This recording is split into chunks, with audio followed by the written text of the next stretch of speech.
There is nothing like a live music experience. And the best live albums, those are the ones that often recontextualize the original source recordings and often improve on those recordings in many ways. Today, I'm going to share with you some of my favorite live albums. Hi, everyone. This is Paul Crayson, and you're watching Music Mentions. Today, I'm going to go through 10 of my favorite live recordings as part one of a two-part video series. Today, I'm going to cover albums 11 through 20, and in a subsequent video, I'm going to cover albums 1 through 10 with you. This was not an easy thing to do. There are so many great live albums out there. Where do you start? But I managed to whittle down this list, and I think a lot of these records, you'll recognize them as legendary live albums, but there may be a few surprises thrown in there as well. These are all live albums that really mean something to me personally and have really informed my journey as a music fan over the years and literally over the decades. The ranking of this list was also not a walk in the park. I think on any given day, where I rank these individual albums may change. So this is more of a snapshot in time of how I'm feeling about these records now, and I hope you enjoy this. Note that this is not going to be a deep dive review of these albums. I've done deep dive reviews of individual albums in past videos, and if I was going to do that to this list, we'd be here for about 4 or 5 hours or so. Instead, what I'm going to do is talk a little bit about the details of each album and give you a few comments on each. And I'm going to go through these albums in reverse order. I'm going to start with album number 20 and then progress subsequently down to number 11. Album number 20, Okonokos by My Morning Jacket. This album was released on the 26th of September of 2006, but it was recorded on November 11th and 12th at the Fillmore in San Francisco, California, while the band was going on their album tour to support the album Z. This release is a little over 2 hours long, and it just has an exceptional recording for a live record. I've seen My Morning Jacket play live many times over the years, and this collection of songs really represents what they can do in a live context. They have a very unique, rocking, and a really psychedelic sound to them. They're a very unique sounding rock band. I actually think right now this is probably one of the best live outfits on the planet. If you've never heard of My Morning Jacket or have never listened to this album, go ahead and give it a ride. You can thank me later in the comments. Album number 19, MTV Unplugged in New York by Nirvana. This is probably the single most famous MTV Unplugged album ever released. This was released on November 1st of 1994. It was recorded on November 18th of 1993 at Sony Studios in New York City, and it's just shy of about an hour long. After Kurt Cobain died, it was almost impossible to get away from the TV performance. MTV seemed to have this on constant repeat for months subsequent to Kurt's death. It was only after the MTV saturation kind of dissipated and the album was released that I was really able to get into it and sit with it as just an amazing live record. This record is really a testament to Kurt's genius and real singular talent in the way he's able to break down a lot of those rockers into an acoustic setting. It really shows you what kind of an excellent songwriter he was. There were also some esoteric cover songs that are included in this performance that are just fantastic. This is not a happy record by any means, but it's a very real and it's a very human record. And as time has shown us, it truly is a live classic. Album number 18, It's Great to Be Alive by the Drive-By Truckers.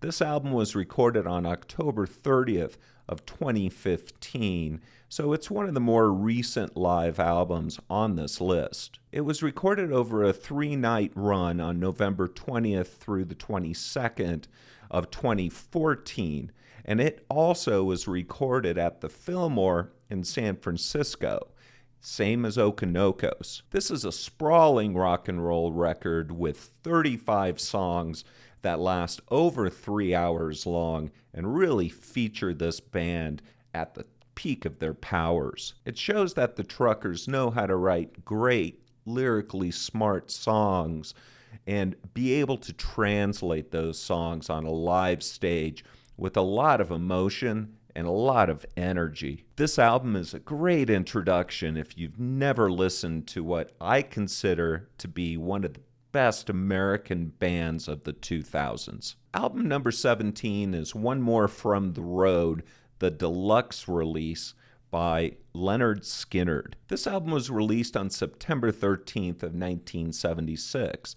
It was recorded also over a 3-night run at Atlanta, Georgia's Fox Theater, and that happened on July 7th through the 9th of 1976. This is absolutely the live album by Leonard Skinner that features that classic lineup that included Ronnie Van Zant. The original 14-song album was the one that I listened to incessantly when I was a kid.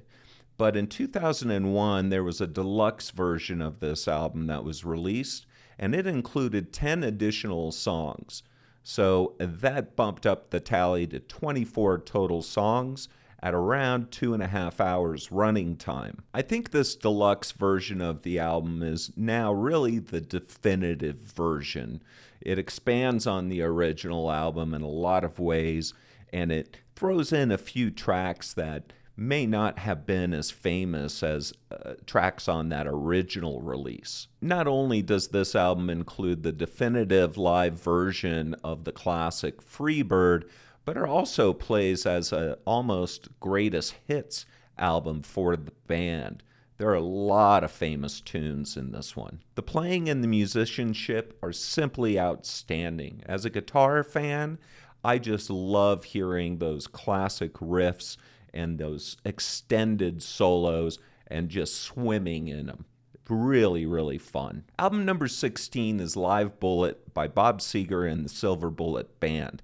This album was released on April 12th of 1976. It was recorded over 2 nights at Cobo Hall in Detroit, Michigan on September 4th and 5th of 1975. There are 14 songs on this record, and it lasts a little over 70 minutes long. This is another album that I just played the shit out of when I was a kid, and it still holds up really well today. The band simply sounds amazing, and there's this really enthusiastic audience that keeps pushing the band to greater and greater heights. The live version of Turn a Page, of course, is iconic, but also check out Ramblin' Gamblin' Man and Get Out of Denver. Talk about some great rock and roll. Album number 15 is Live Bootleg by Aerosmith. This was released in October of 1978. It contains recordings of performances from 1977 and 78, but also includes a couple of performances, a couple of songs from 1973. We've got 16 tracks at a total length of somewhere around 75 minutes. This album is known for having real, untampered with recordings that keep in line with the theme of bootleg. The band really wanted to release this album as a wink at those bootleg albums that were all over the place in the 70s. The result is a sprawling, self-indulgent, messy, and really sleazy listening experience. And for my money, this is the best Aerosmith era ever. Steven Tyler screams and wails with abandon. Joe Perry on the guitar is simply wonderful to listen to. If you want to know where the great guitarist Slash got a lot of his guitar playing mojo and influence from, listen to this era of Aerosmith. This one will have you dimming the lights, turning on that lava lamp, packing a bowl, and cranking up that volume. Album number 14 is Nebworth 1996 by Oasis.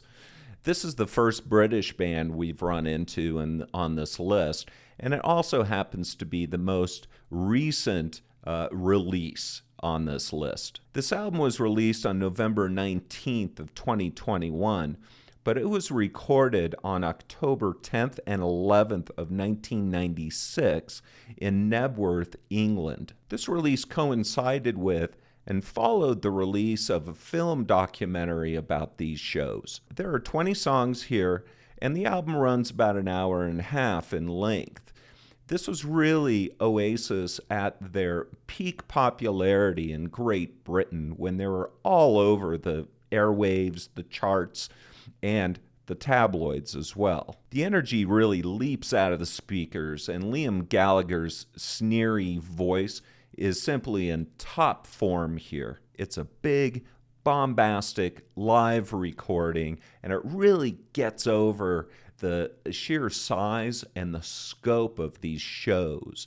These shows were absolutely massive. I believe there were 125,000 people each night. If you haven't heard this one yet, my suggestion is go ahead and watch the documentary first, because it'll really provide a lot of context and a lot of details about what made these performances so special. And I believe the documentary currently is streaming on Paramount Plus. For me, as an Oasis fan, this live album is simply indispensable. Album number 13 is The Concert in Central Park by Simon and Garfunkel. This was released on February 16th of 1982. It was recorded on September 19th of the previous year, 1981, and it was recorded at Central Park in New York City. This is another recording in front of a massive audience. This was a free benefit show that benefited the redevelopment and the maintenance of the park. It's estimated that there were about 500,000 people that attended this show. This show was also recorded and released on video, and it was also televised. It's about 21 songs, and I think the running time is around 75 minutes. Included here are many classic Simon and Garfunkel songs, but also some individual songs from their solo careers. Additionally, they threw in a few cover tunes. The recording here is really good, and those voices simply sound magical. This is another album that I played the hell out of when I was around 16 or so, and it still holds up today, and it's a great front-to-back live album experience. Album number 12, If You Want Blood, You've Got It by AC/DC. This album was released on October 13th of 1978. It was recorded the same year on April 30th at the Apollo Theatre in Glasgow, Scotland. There are only 10 songs here, and the album runs about 53 minutes. Of course, this recording's with original singer Bon Scott, and it really features ripping vocals from Bon, and the energy you feel from him is absolutely palpable. The recording here is excellent, the playing is powerful, and the whole band is locked in for the entire album. You can hear that the audience is really into it, and Angus just throws down those boogie riffs with such precision and such force. He really is a force of nature. This is simply another live classic that absolutely needs to be played loud. Album number 11 is Woodstock, music from the original soundtrack and more. Of course, there are various artists on this recording. This iconic live set was released on May 11th of 1970, but it was recorded over a 4-day period August 15th through the 18th, 1969, at the very famous Woodstock Music Festival in New York. There are 21 tracks here, and they run roughly 2.5 hours. There's so many great performances. In particular, the 10 years after and the Santana performances are simply outstanding. And of course, we also have Jimi Hendrix's quintessential Star Spangled Banner on this record. Even the weird shit like Sha Na Na's At the Hop is fun to listen to in this context. This is a real historical document, and I remember when I was a kid, it seemed like every record collection I looked at had a copy of this album. It was simply everywhere. And that's really the best way to listen to this record. It's on the vinyl, on that original 3-album release. If you can find a copy, it's certainly worth it. It's hard to believe that next year in 2024 is going to be the 55th anniversary of that iconic Woodstock Festival. It still has an impact to this very day in these massive festivals that now have become very commonplace. These kind of festivals were not so common in the early 70s. So there you have it, my favorite live albums from 20 down to 11, at least the way I feel about the live recordings today. As I mentioned, tomorrow if I recorded this video, I may come up with a slightly different ranking, even maybe a slightly different list. But I think this is a pretty good representative of what kind of albums, live albums, have really spoken to me over the years. So let me know your thoughts on this list. Do any of these align with your personal favorites? Are there any glaring omissions? Are there some that you want to let me know about that I may not be aware of? I can't listen to every live album that's ever been made, so I'm always looking for good ones. If you guys have some suggestions, throw those in the comments for me. I would really appreciate that. I'm Paul Crayson. You've been watching Music Mentions. Thanks, guys. I really appreciate you watching my videos. If you enjoy this, please give me a like, give me a subscribe or a notification. I appreciate all of it. Until next time, we'll see ya.